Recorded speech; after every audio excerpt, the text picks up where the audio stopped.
22장. 대만 사람 엘리바스가 대답하였다. 사람이 하나님께 무슨 유익을 끼쳐드릴 수 있느냐? 아무리 슬기로운 사람이라도 하도 그분께 아무런 유익을 끼쳐드릴 수가 없다. 내가 올바르다고 하여 그것이 전능한 분께 무슨 기쁨이 되겠으며 내 행위가 온전하다고 하여 그것이 그분께 무슨 유익이 되겠느냐? 내가 하나님을 경외하는 것 때문에 하나님이 너를 책망하시며 너를 심판하시겠느냐? 오히려 내 죄가 많고 내 죄악이 끝이 없으니 그러한 것이 아니냐. 내가 까닭없이 친족의 제사를 압류하고 옷을 빼앗아 헐벗게 하고 목마른 사람에게 물 한 모금 주지 않고 배고픈 사람에게 먹을 것을 주지 않았기 때문이 아니겠느냐.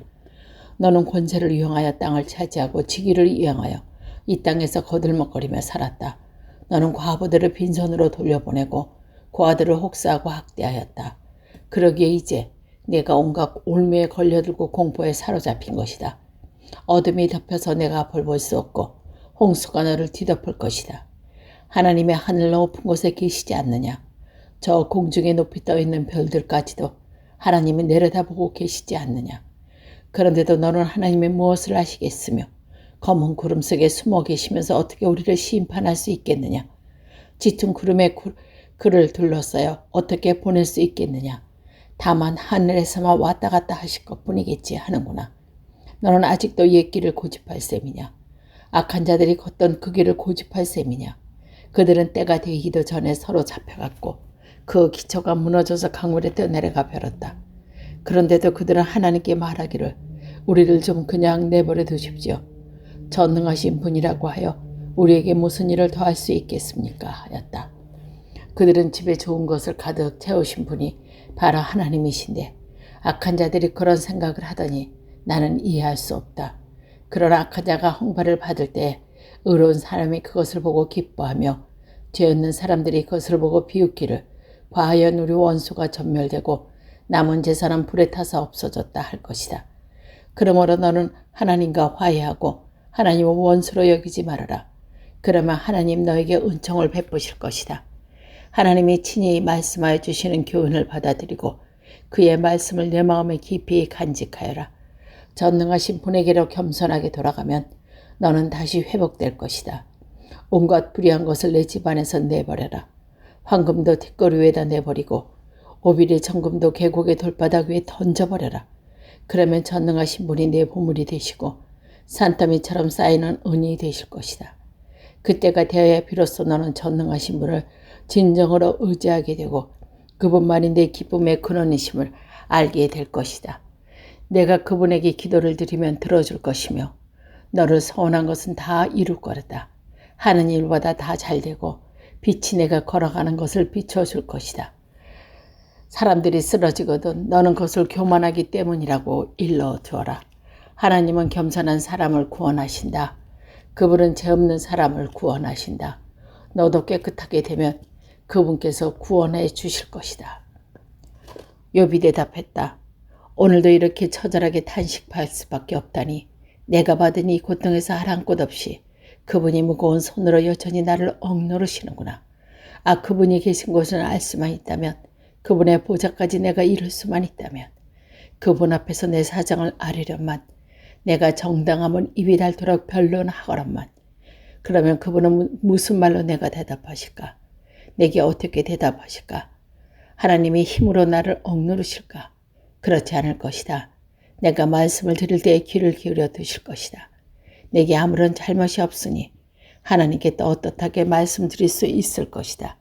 내 말을 다 들으시고 나서는 그러나 동쪽으로 가서 찾아봐도 하나님은 거기 안 계시고 서쪽으로 가서 찾아봐도 하나님은 뵐 수가 없구나. 북쪽에서 일을 하고 계실 테인데 그분은 뵐 수가 없고 남쪽에서 일을 하고 계실 테인데 그분을 뵐 수가 없구나. 하나님은 내가 발 한 번 옮기는 것을 다 알고 계실 테인데 나를 시험해 보시면 내게 흠이 없다는 것을 알 수 있으련만 내 발은 오직 그분의 발자취를 따르며 하나님이 정하신 길로만 성실하게 걸으며 기슬을 벗어나서 방탕하지 않았건만 그분의 입술에 나오는 계명을 어긴 일이 없고 그분의 입에서 나오는 말씀은 늘 마음속 깊이 간직하였건만 그러나 그분이 한 번 뜻을 정하시면 누가 그것을 돌이킬 수 있으랴. 한번 하려고 하신 것은 반드시 이루어 마는데 하나님이 가지고 계신 많은 계획 가운데 나를 두고 세우신 계획이 있으면 반드시 이루고야 마시겠게. 나는 그분 앞에 떨리는구나. 이런 것을 생각할 때마다 그분이 두렵구나. 하나님이 내 용기를 꺾으셨기 때문이고 전능하신 분께서 나를 떨게 하셨기 때문이다. 내가 무거웠던 것은 어둠 때문이 아니고 흑암도 나를 덮은 탓도 아니다. 24장. 어찌하여 전능하신 분께서는 심판하실 때를 정하여 두시지 않으셨을까?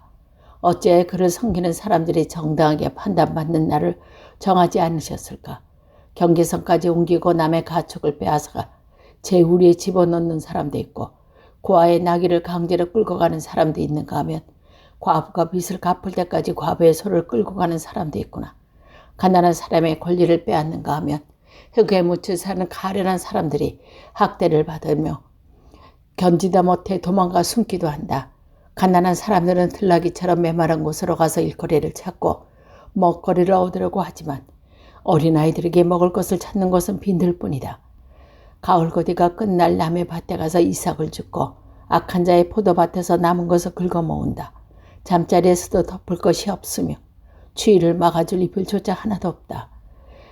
바닥에서 쏟아지는 소낙비에 젖어도 피할 곳이라고는 바위의 밑밖에 없다. 아버지 없는 어린아이들은 노예로 빼앗아 가는 곳도 있다. 가난한 사람이 빚을 못 갚는다고 자식을 빼앗아 가는 자들도 있다. 가난한 사람들은 잊지 못한 채로 헐벗고 다녀야 한다. 곡식단을 치고 나르지만 굶주리며 허덕해야 한다. 올리브로 기름을 짜고 포도로 포도주를 담가도 그들은 여전히 목말라 한다.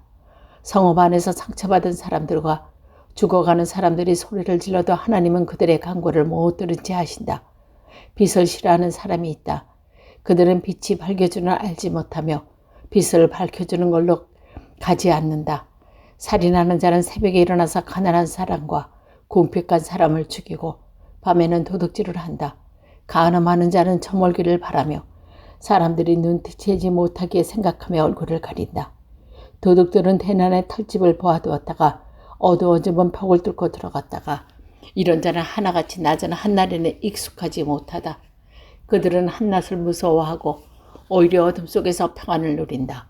악한 사람은 홍수에 떠내려간다. 그의 밭에는 하나님의 저주가 내리니 다시는 포도원에 갈 일이 없을 것이다. 날이 가물고 무더워지면 눈 녹은 물이 증발한 것 같이 죄인들도 그렇게 수월로 사라질 것이다. 그러면 그를 낳은 어머니도 그를 잊고 구더기가 그를 달게 먹는다. 아무도 그를 다시 기억하지 않는다. 악은 결국 잘린 나무처럼 멸망하고 마는 것이다. 과부를 등쳐먹고 자식 없는 여인을 학대하니 어찌 이런 일이 안 일어나겠느냐. 하나님이 그분의 능력을 강한 사람으로 휘어잡으니 내가 한번 일어나시면 악인들은 생명을 건질 것이 없다. 하나님이 악한 자에게서 안정을 주시고 그들의 평안하게 하여 주시는 듯하지만 하나님은 그들의 행동을 낱낱이 살피신다.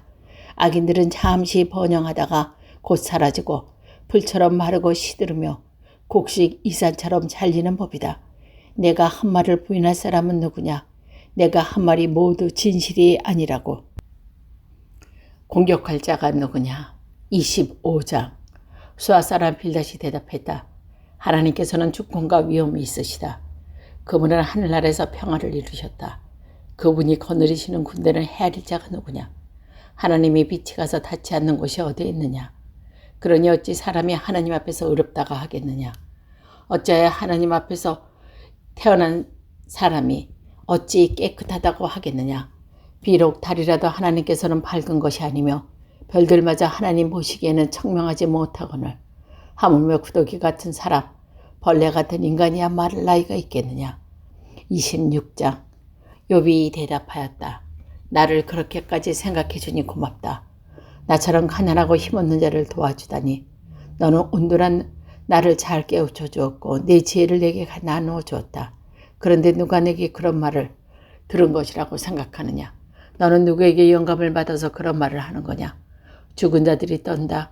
깊은 물 밑에서 사자들이 두려워한다. 수월도 하나님께서는 훤히 보이고 멸망의 구덩이도 그분의 눈에는 훤히 보인다. 하나님이 북쪽 하늘을 허공에 펼쳐 놓으시고 이 땅들을 빈 곳에 매달아 놓으셨다. 구름 속에 물을 채우시고 물이 구름 밑에서 터져 나오지 못하게 먹고 계시는 분이 바로 하나님이시다. 하나님은 보름달을 구름 뒤에 숨기신다. 물 위에 수평선을 만드시고 빛과 어둠을 나누신다. 그분께서 꾸짖으시며 하늘을 떠받치는 기둥이 흔들린다. 능력으로 바다를 정복하시며 지혜로 라합을 쳐부신다. 그분의 콧김에 하늘이 맑게 개며 그분의 손은 도망치는 바다 괴물을 찔러 죽인다. 그러나 이런 것들은 그분이 하시는 일의 일부에 지나지 않고 우리가 그분에게서 듣는 것도 가날픈 속삭임에 지내지 않는다. 하물며 그분의 권능에 찬 우레소리를 누가 이해할 수 있겠느냐. 27장. 욥이 비유로 대답했다. 내가 살아계신 하나님 앞에서 맹세한다. 그분에게 나를 공결한 판결을 받지 못하게 하시며 전능하신 분께서 나를 몹시 괴롭게 하신다. 내가 호흡이 남아있는 동안은 하나님이 내게 코를 불어넣으신 숨결, 내 코에 남아있는 한 내가 입술로 결코 악한 말을 하지 않으며 내가 혀로 거짓말을 하지 않겠다. 나는 결코 너희가 옳다고 말할 수 없다. 나는 죽기까지 내 결백을 주장하겠다. 내가 어렵다가 주장하면서 끝까지 굽히지 않아도 내 평생의 양심에 꺼리킨 날은 없을 것이다. 내 원수들은 악한 자가 대가를 받아라. 나를 대적하는 자는 악인이 받을 벌을 받아라. 하나님이 경건하지 않는 자의 생명을 끊고 그의 영혼을 불러가실 때에 그의 희망이란 과연 무엇이겠느냐. 환란이 그에게 닥칠 때에 하나님이 그의 부르짖음을 들어주시겠느냐. 그들은 전능하신 분께서 주시는 기쁨을 사모해야 했고 그분께 기도해야 했다. 날들어 하나님의 응답이 얼마나 큰지 가르치라고 해보아라. 전능하신 분께서 계획한 바를 설명하라고 해보아라. 그러나 그만두겠다. 이런 일은 너희도 이미 알고 있는 것이 아니냐. 근데 너희는 어찌하여 그처럼 터무니없는 말을 하고 있느냐. 하나님이 악한 자에게 주시는 벌이 무엇인지, 전능하신 분께서 폭력을 행하는 자에게 주시는 벌이 무엇인지 아느냐. 비록 자손이 많다 해도 모두 전쟁에서 죽고 말 것이다. 그 자손에게는 배불리 먹을 것이 없을 것이다. 살아남은 사람은 또 열병으로 죽어 매장되니 살아나는 과부들은 기가 막혀서 울지도 못할 것이고 돈을 셀 수도 없어 긁어모으고 옷을 산더미처럼 쌓아놓아도 엉뚱하게도 의로운 사람이 그 옷을 입으며 정직한 사람이 그 돈덩어리를 차지할 것이다. 악한 자들이 지은 집은 거미집 같고 밭을 짓거나 일꾼의 음악과도 같다. 부자가 되어서 잠자리에 들지만 그것으로 마지막이다. 다음 날에 눈을 떠보면 이미 일자리가 알거지가 되어 있다. 두려움이 홍수처럼 그들에게 밀려 닥치고 폭풍이 밤중에 그들을 쓸어갈 것이다. 동풍이 불어와서 그들이 살던 집에서 쓸어갈 것이고 도망치려고 안간힘을 써도 동풍에서 오는 폭풍이 사정없이 불어닥쳐서 그들을 날려버릴 것이다. 도망가는 동안에 폭풍이 불어닥쳐서 무서운 파괴력을 그들의 공포에 떨게 할 것이다. 28장. 은은 캐고 광산이 있고 금은 정렬하는 재련소도 있다. 철은 흙에서 캐어내며 구리는 광석을 여기서 얻는다. 광부들은 땅속을 깊이 파서 들어가서 땅속이 아무리 캄캄해도 그 캄캄한 구석구석에 광석을 캐어낸다. 사람이 사는 곳에서 멀리 떨어진 곳, 사람의 발이 닿지 않는 곳에 사람들은 갱도를 판다. 줄을 타고 매달려서 외롭게 일을 한다. 땅 위에서는 먹거리가 자라지만 땅속에서 같은 땅인데도 용암들이 들끓어 있다. 바위에는 사파레이가 있고 돌가루에는 금이 섞여 있다. 솔개도 거기에 이르는 길을 알지 못하고 매는 날카로운 눈도 그 길을 찾지 못한다. 겁없는 맹수도 거기에 발을 들여놓는 일이 없고 무서운 사자도 그것을 밟아본 적이 없다. 사람은 굳은 바위를 깨고 산을 그 밑 뿌리까지 파들어간다. 바위에 굴을 뚫어서 진정 진귀한 보물을 찾아낸다. 강의 근원을 찾아내고 땅에 감춰진 온갖 보화를 들춰낸다. 그러나 그 지혜는 어디서 슬기가 있는 곳은 어디인가? 지혜는 사람들에게서 발견되시는 것이 아니라 사람은 어느 누구에도 지혜의 참 가치를 알지 못한다. 깊은 바다도 나의 지혜를 감춰놓지 않는다 하고 말한다. 넓은 바다도 나는 지혜를 감춰놓지 않았다라고 말한다. 지혜는 금을 주고 살 수 없고 은으로도 그 값을 치를 수 없다. 지혜는 오브레 금이나 값진 루비나 사파이어로도 그 값을 칠 수 없다. 지혜는 금보다 값진 것, 금잔이나 값진 유리잔보다 더 값진 것이다. 지혜의 값은 산호보다 수정보다 비싸다. 지혜를 얻는 것은 진주를 갖는 것보다 값지다. 에디오피아의 토마처로도 지혜와 비교할 수 없고 정금으로도 지혜의 값을 치를 수 없다. 그렇다면 지혜는 어디에서 오며 슬기가 있는 곳은 어디인가? 모든 생물의 눈에 숨겨져 있고 공중의 세계도 감춰져 있다. 멸망의 구덩이와 죽음도 지혜를 두고 이르기를 지혜라는 것이 있다는 말은 다만 소문으로 들었을 뿐이다 라고 말한다. 그러나 하나님은 지혜가 있는 곳에 이르는 길을 아신다. 그분만이 지혜가 있는 곳을 아신다. 오직 그분만이 땅끝까지 살필 수 있으며 하늘 아래 있는 모든 것을 보실 수 있다. 그분께서 저울로 바람의 강약을 알아보시던 그때에, 물의 분량을 달아보시던 그때에, 비가 내리는 규칙을 세우던 그때에, 전동 번개가 치는 것을 정하시던 그때에, 바로 그때에 그분께서 지혜를 보시고 지혜를 칭찬하시고 지혜를 튼튼하게 세우시고 지혜를 시험해 보셨다. 그런 다음에 하나님은 사람에게 말씀하셨다. 주님을 경외하는 것이 지혜요, 악을 멀리하는 것이 슬기다.